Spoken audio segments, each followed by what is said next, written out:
नमस्कार, मी सतीश साळुंकी आणि आपण पाहत आहात सारांश. मंडळी, मला एक प्रश्न पडलाय की ही जी लोकशाही आहे ही वास्तवात आहे की आभासी, की ती केवळ आहे काही पक्षदांडग्यांच्या बैठकीला सुशोभित करणारी वस्तू. लोकशाही खरंच धोक्यात आली आहे का? आणि जर ती धोक्यात आली असेलच तर तिला या टकमक टोकावर कोणी केलंय उभा? हे सगळे प्रश्न उपस्थित राहण्याचं कारण म्हणजे नव्याने जन्माला आलेल्या बिनविरोध लोकशाहीच्या निवडणुकींचा पॅटर्न आणि फंडा.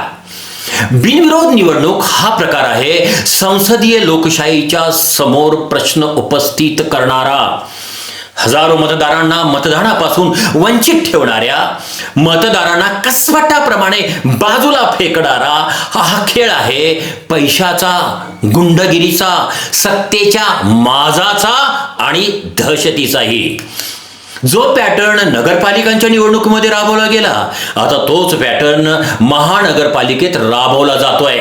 यात सगळे पक्ष सहभागी आहेत, पण त्यातही बाजी मारलेली आहे ती भारतीय जनता पक्षाने. नगरपालिका निवडणुकीमध्ये भाजपचे 100 नगरसेवक आणि काही नगराध्यक्ष निवडून आले, तसे ते अन्य पक्षांचेही निवडून आलेले आहेत. आता महानगरपालिकेमध्ये भाजप आणि शिंदे सेनेचे विविध 10 नगरपालिकातून तब्बल 69 नगरसेवक बिनविरोध निवडून आलेले आहेत. म्हणजे यात राष्ट्रवादी काँग्रेसचाही समावेश आहेच. म्हणजे काय चाललंय हे? काय चाललंय? अरे, हजारो शहीदांना, ज्या स्वातंत्र्यासाठी ज्या शहीदांनी मृत्यू पत्करला, ते स्वातंत्र्य म्हणजे काय? तर ते स्वातंत्र्य म्हणजे आहे मताचा अधिकार. अरे, ज्यांनी स्वतःच्या संसारावर स्वातंत्र्यासाठी नांगर फिरवला, धुळीला मिसळवला स्वतःचा संसार, त्यांच्या त्यागाला आम्ही मातीत तर मिसळत नाहीत ना, असा प्रश्न मनामध्ये येऊन जातो. साध्या साध्या घटनांवरून भावना, ज्या जनतेच्या भावना उसळल्या जातात, त्या जनतेला हा डोंबाराचा खेळ लोकशाहीच्या स्पीड ब्रेकवर उभा राहून टाळ्या वाजवताना पाहून हुतात्म्यांच्या अंतःकरणाला खरोखर किती वेदना होत असतील. आमची लोकशाही पाखरांची दिशाभूल करण्यासाठी शेतात उभा केलेल्या बुजगावण्यासारखी तर झाली नाहीये ना, असा प्रश्न मनामध्ये येऊन जातो. सत्तेच्या टाळूवरचे लोणी खाण्यासाठी जणू आता स्पर्धा सुरू झालेली आहे. या गल्लाभरू राजकारणाचा तमाशा आपण सगळेजण शांतपणे पाहत आहोत. हा तमाशा करणाऱ्यांच्या तुलनेत पाहणाऱ्यांचा जास्त दोष आहे असं माझं मत आहे. हा तमाशा आज तुम्हाला मनोरंजनात्मक वाटतोय. कोणी ढोलकी वाजवतोय, कोणी तुंतुणं वाजवतोय, कोणी नाचतंय आणि कुणाच्या घुंगरूंचे नाद आपल्या कानामध्ये मस्तपैकी घुमतायत. पण हे विसरता कामा नये मंडळी, की तुमच्या पुढच्या पिढीचा हा जो आजचं मनोरंजन आहे ते स्वप्नभंजक आहे. आता राज्यामध्ये धमासान सुरू झालेला आहे आणि त्याचे परिणाम भाजप आणि राष्ट्रवादी आणि शिवसेना या युतीचे 3-13 होण्यामध्ये, 3-13 वाजण्यामध्ये होणार आहेत, हे आता आपण नंतर पाहणार आहोतच. आणि त्याचा पहिला नारळ माननीय अजित पवार यांनी फोडला. ते म्हणाले, भाजपला सत्तेचा माज, नशा आणि मस्ती चढलेली आहे. भ्रष्टाचार कुठे व कसा करता येईल याचाच भाजप शोध घेत आहे. पण भाजपचे प्रदेशाध्यक्ष चव्हाण ते पण शांत बसले नाहीत ना. त्यांनी पण लगेच सांगून टाकलं की मी अनेकदा सन्माननीय मुख्यमंत्री देवेंद्रजी फडणवीस यांना विनंती केली होती की तुम्ही नका घेऊ अजित पवारांना बरोबर. मी तर देवेंद्रजींना नेहमी खासगीत सांगायचो, साहेब थोडासा विचार करा, साहेब थोडासा विचार करा.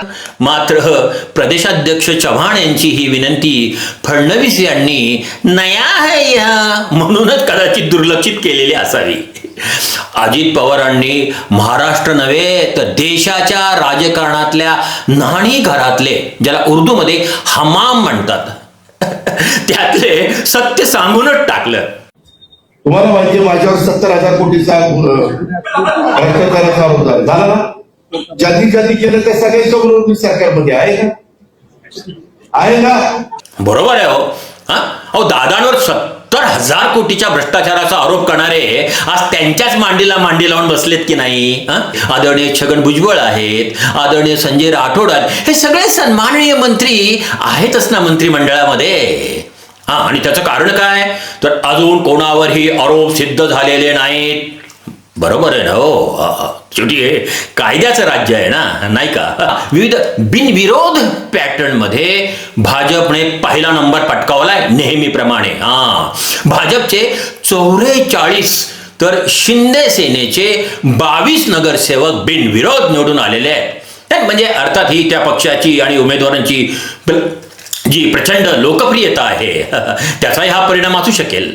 दरम्यान निवडणूक आयोगाने बिनविरोध आलेल्या सर्वपक्षीय लोकप्रिय उमेदवारांची चौकशी करून त्यांना विजय घोषित केले जाणार असल्याचं म्हटले. राज ठाकरेंनी सुद्धा लगेच दणका ठेवून दिला की आम्ही कोर्टात जाणार वगैरे वगैरे वगैरे. मंडळी, राजकारण ही खरोखर सांगतो मी तुम्हाला एक पवित्र संकल्पना आहे. पण या पवित्र गंगेत दुर्गंधीने सडलेली माणसं आंघोळ करून पाणी दासवत असतील, पाणी प्रदूषित करत असतील, तर हा दोष माणसांचा, पवित्र पाण्याचा नाही. राजकारणात सगळेच वाईट आहेत असं नव्हे. अजूनही राजकारणात काही चांगली माणसं आहेत, ती तग धरून आहेत, म्हणून तर हा आशेचा किरण बाकी आहे. मंडळी, मी दारू पिणाऱ्यांच्या विरोधात आहे. म्हणजे मी त्याचं समर्थन नाही करत, पण एक वेळेस असं म्हणायची वेळ आलेली आहे की ती दारू पिलेली बरी, पण हे राजकारणाचं व्यसन भयानक आहे, त्यापेक्षाही भीषण आहे. दारू रात्री चढते आणि सकाळी उतरते असं दारू तज्ज्ञ म्हणतात. राजकारणाचे व्यसनही तसंच आहे. राजकारणाचं व्यसन एकदा चढलं की आयुष्यभर ते उतरत नाही. समाज परिवर्तनाची ज्वाला अंतःकरणात घेऊन जगणारे कार्यकर्ते राजकारणात क्षणात भुईसपाट होतात. हे अनेक उदाहरणावरून, या नगरपालिकेच्या निवडणुकीतल्या अनेक उदाहरणावरनं, तिकीट वाटपावरनं आता महाराष्ट्राला दिसलेलंच आहे. मंडळी, काय सांगू, हे कलियुग आहे. इथे सगळ्या व्याख्या बदललेल्या आहेत. ज्या लक्ष्मणाने शूर्पणखेचे नाक कापले होते, ती राजकारणाची रूप घेऊन घेतलेली शूर्पणखा आता लक्ष्मणाशीच युती करतीये. ज्या द्रौपदीचे दुर्योधनानं वस्त्रहरण केलं होतं, ती सत्तेची द्रौपदी दुर्योधनासोबत राजकारणाच्या मॉलमध्ये साड्यांचं शॉपिंग करत फिरते. 100 पापांचा घडा भरल्यावर ज्या कृष्णानं शिशुपालाला ठार मारलं होतं, तो कृष्ण शिशुपालाला बरोबर आता फ्रेंडशिप करतोय. मंडळी, विरोधी पक्ष बोंबलत आहे, आदळ आपट करतोय, परंतु त्याचा काही उपयोग नाही. कारण त्यांना माहीत नाहीये की त्यांचा सामना 100 मुखी रावणाशी आहे.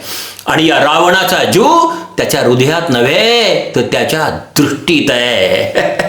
नमस्कार, मी सतीश साळुंके आणि आपण पाहत होता सारांश. जर आपल्याला हा एपिसोड आवडला असेल तर त्याला सबस्क्राईब करा, शेअर करा, तुम्हाला जे वाटतं ते कॉमेंट्समध्ये लिहा. जर तुम्ही फेसबुकवर पाहत असाल तर सतीश साळुंके या फेसबुकला फॉलो करा. आणि अशाच इंटरेस्टिंग एपिसोडसह पुन्हा आपण भेटूया.